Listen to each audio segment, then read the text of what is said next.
Salut à tous, j'espère que vous allez bien. Aujourd'hui, je donne mon point de vue sur un éventuel retour de Lionel Messi. C'est parti.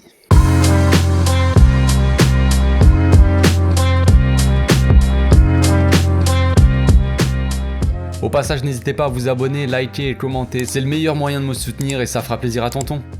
Bon les gars, aujourd'hui c'est une vidéo spéciale, j'ai jamais fait de vidéo sur Léo, vu que quand j'ai commencé ma chaîne, il était déjà parti, donc voilà, je vous avoue que je sais pas trop par où commencer, je pense qu'on va commencer tout simplement par le début les gars. Je vais vous raconter un peu ma vie par la même occasion. Du coup moi j'ai commencé à mater le Barça, pour ceux qui sont pas au courant, pendant la saison 2005-2006. Avant j'étais pas trop foot, mis à part pour regarder Zizou mettre ses têtes contre le Brésil, mais bon, j'avais 8 ans à cette époque-là, donc j'ai des souvenirs quand même un petit peu, mais ça remonte. Donc évidemment, comme beaucoup de gars, j'ai commencé à kiffer Ronaldinho, évidemment, c'est lui qui m'a fait aimer le Barça aussi. Joueur le plus magique et spectaculaire que j'ai pu voir jouer, je pense. Messi évidemment était spectaculaire, mais Ronaldinho les gars, pour ceux qui l'ont vu jouer, c'était magnifique, y a pas d'autre mot, c'était de la magie pure et simple. Bref, à l'époque Messi c'était pas le même style de joueur évidemment qu'il est maintenant, mais il commençait à montrer de belles choses. Et le petit Ludovic Giuly là, il commençait à comprendre qu'il allait pas tarder à se faire piquer sa place. Mais comme je le disais à l'époque, j'étais plus focus sur Ronaldinho.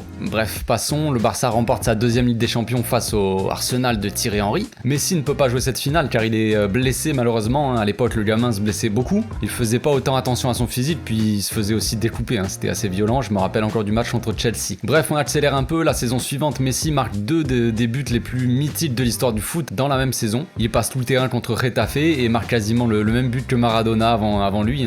Et si je me trompe pas, en fin de saison, il met un but de la main contre l'Espagnol, donc pareil que Maradona encore une fois. C'est à ce moment-là sûrement que le monde s'est rendu compte un peu qu'on allait assister à l'ascension d'un génie du football. La saison d'après, qui sera la dernière de Rijkaard, le coach de l'époque, et la dernière de Ronaldinho aussi d'ailleurs, marque un tournant dans sa carrière. Le joueur devient vraiment de plus en plus important dans l'équipe, alors que Ronny lui commence un peu à décliner, un peu beaucoup même. Il a plus vraiment la vivacité et la fougue d'avant. Il sortait toujours des dribbles et des passes de génie, mais c'était plus comme avant. Je me rappelle que ça me rendait quand même assez triste de voir ça, ma première idole comme ça décliner, c'était compliqué.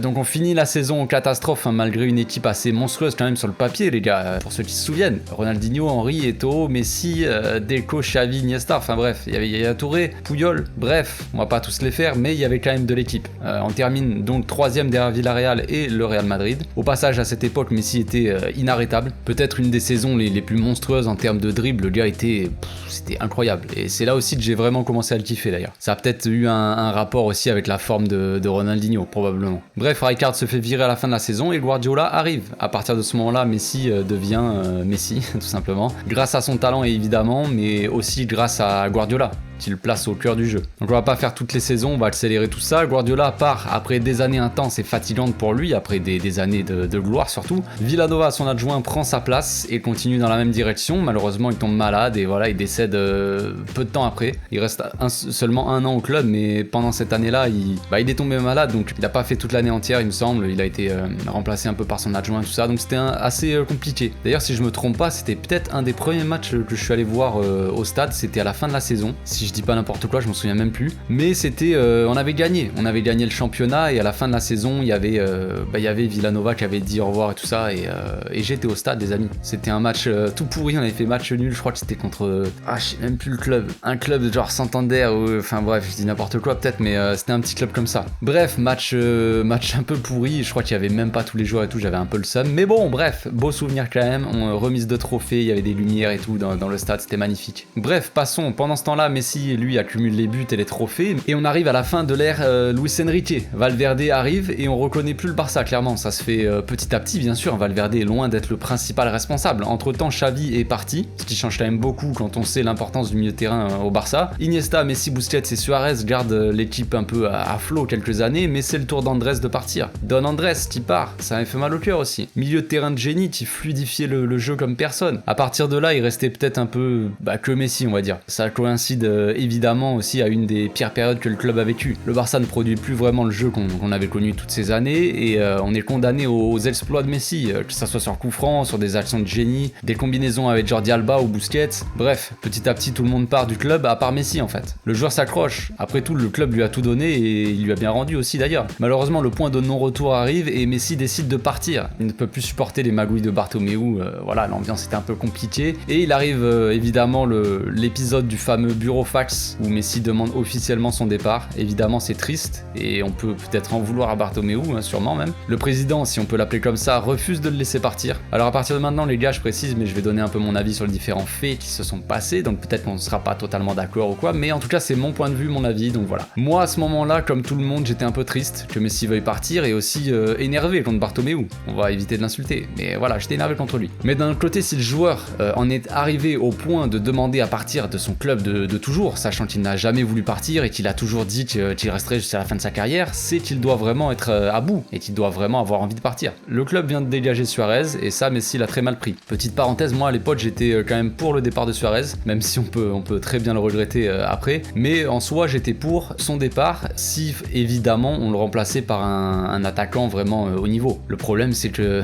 ça n'est pas arrivé. Entre temps, si je me trompe pas, donc il y a eu des histoires de salaire qui concernent Piqué aussi, c'est assez flou tout ça, mais disons que l'ambiance s'est un peu refroidie dans le vestiaire. Donc moi à ce moment-là je voulais qu'il parte. Je me suis dit quel est l'intérêt de garder un joueur qui veut partir, franchement. Ok, c'est Messi, c'est le meilleur joueur de tous les temps pour moi, mon joueur préféré qui m'a fait rêver pendant 15 ans, mais s'il veut partir, il doit partir. Pour son bien avant tout, s'il a envie, même si ça fait mal. Bref, au final, il est retenu contre sa volonté et c'est pas plus mal parce que, je sais pas ce qu'on aurait fait la saison dernière, mais on aurait peut-être fini en deuxième division. Bien sûr, toutes ces histoires coïncident avec l'arrivée de ce bon vieux Ronald, donc ça n'aide pas. D'un côté, Messi démarre la saison dans de mauvaises conditions et n'a clairement pas la tête au Barça, du coup l'équipe galère et le pauvre Ronald, il galère aussi. Au final, Messi reprend du plaisir, surtout en guidant un peu des petits gars comme Ansu et Pedri, on le voit sur le terrain, on le voit qu'il prend quand même du plaisir à faire ça. Il essaie aussi pendant longtemps de prendre Dembélé sous son aile, de le conseiller sur le terrain, mais il est quand même toujours décidé un peu à partir. Mais entre temps, Bartomeu démissionne.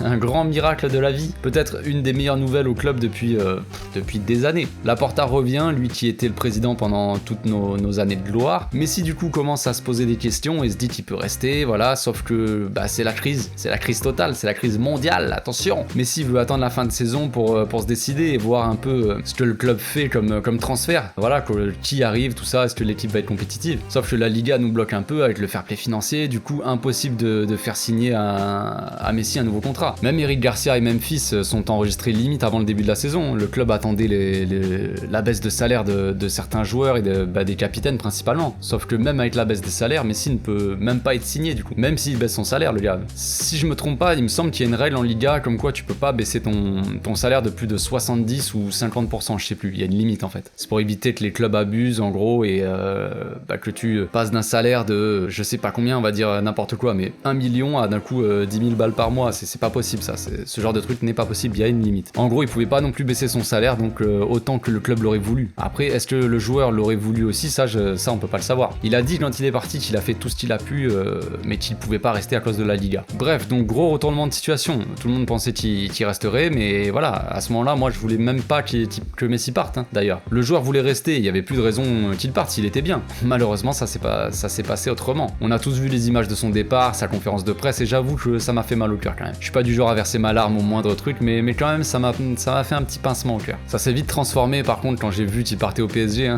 Alors beaucoup de supporters du Barça sont maintenant passés du côté du PSG, peut-être. Perso, ce ne sera jamais mon cas. Certains disent que nos ennemis, c'est pas le PSG, c'est le Real seulement. Ok, je suis d'accord les gars. Mais ce qu'il faut savoir dans l'histoire, c'est que je suis né dans le sud de la France, à côté de Marseille les gars. Donc alors oui, je déteste quasiment autant le PSG que le Real, tout simplement. C'est comme ça, c'est plus fort que moi. Surtout avec toutes ces histoires ces dernières années, Verratti, Neymar et tout le bordel. Donc bref, maintenant passons au présent. Comment ça se passe maintenant avec le club? Comme vous le savez, on remonte la pente et on retrouve petit à petit le jeu qui a fait notre gloire, en tout cas des prémices. Xavi a pris les choses en main et redonne un nouveau souffle à cette équipe. Les jeunes au club font des choses incroyables, mais on peut quand même pas s'empêcher de penser ce que ça aurait pu donner si ces gars-là avaient été plus longtemps guidés par Messi. À côté de ça, Messi, lui, il est plutôt moyen depuis le début de la saison quand même. Faut pas se mentir les gars. Il commence à retrouver un peu son niveau, un peu comme l'année où il voulait partir du Barça en fait. Quand il a voulu partir du Barça, il avait fait un début de saison compliqué, voilà, il était pas décisif, il était pas dans ses matchs. Là, c'était un peu pareil, je pense qu'il était pas très bien à Paris. Donc voilà, comme quoi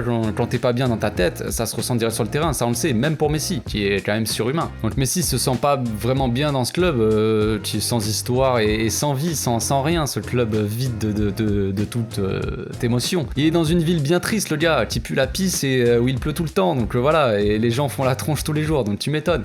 Normal les gars, bon désolé ça c'est gratos mais ce que j'ai pas dit aussi c'est que j'ai habité à Paris pendant 2 ans et demi et je peux vous dire que quand j'entends Paris est magique les gars je sais pas de quoi ils parlent mais bon bref, comme toujours quand un joueur ne va pas bien les rumeurs débarquent. Alors c'est des rumeurs un peu bidons, on sait très bien que Messi ne reviendra probablement pas en tant que joueur en tout cas mais quand même je vous donne mon avis. Comme je le disais le Barça retrouve un peu son jeu attractif, les types jouent bien et chacun court pour l'autre. Vous voyez peut-être là où je veux en venir. Voir Messi coaché par Xavi dans ce Barça là j'avoue que ça attise clairement ma curiosité les gars comme tout le monde je pense, mais franchement pour moi il a plus vraiment sa place et pour plusieurs raisons. Je vais commencer quand même par dire que la seule raison pour laquelle il devrait peut-être revenir ce serait évidemment pour faire ses adieux, des adieux comme il se doit et être ovationné une dernière fois par le public, ça serait beau. Mais mis à part ça, pourquoi il devrait revenir? Bien sûr Messi est un génie et ferait quand même beaucoup de bien à cette équipe et j'imagine combiné avec Pedri, Gavi, Ferran ou quoi. Bref, ça fait mal donc j'arrête, mais dans cette équipe là, tout le monde doit presser, tout le monde doit bosser chacun doit bosser pour l'autre. Si un gars ne presse pas, ça oblige un autre joueur à faire 2 fois plus de taf. Si Messi jouait dans cette équipe, il serait sûrement en faux neuf, j'imagine. Donc oui, on claquerait sûrement beaucoup plus de buts, mais Messi a plus les jambes pour faire 50 appels par match. Quand Guardiola, lui, je reviens un peu en arrière, est arrivé, Messi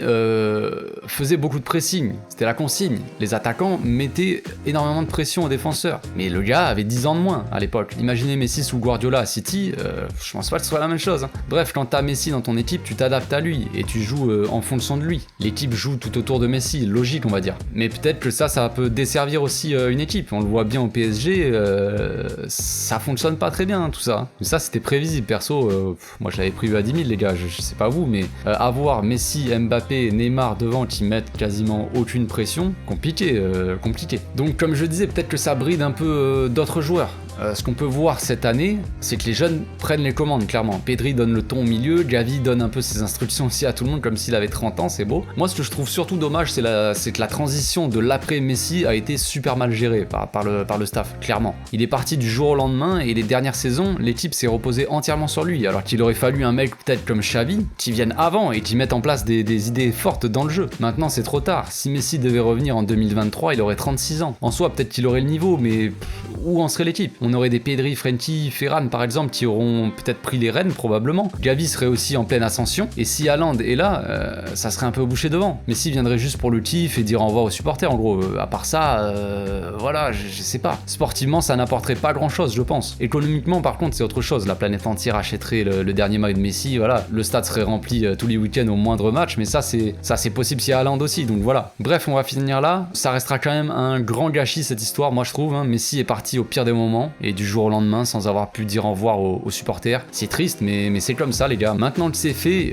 il faut avancer tout simplement et ne pas vivre dans le passé. Le club et cette équipe a un bel avenir les gars. Il faut avancer dans cette direction et je peux vous dire qu'on retrouvera la gloire dans très peu de temps je pense. D'ici 1 ou 2 ans, l'équipe sera au top. Mais faites quand même une petite statue pour Messi devant le stade les gars, il la mérite largement. Voilà, c'est tout pour aujourd'hui. J'espère que ma vidéo vous a plu les amis. On se retrouve demain pour une nouvelle vidéo. D'ici là, passez une très bonne journée. Portez-vous bien. Ciao.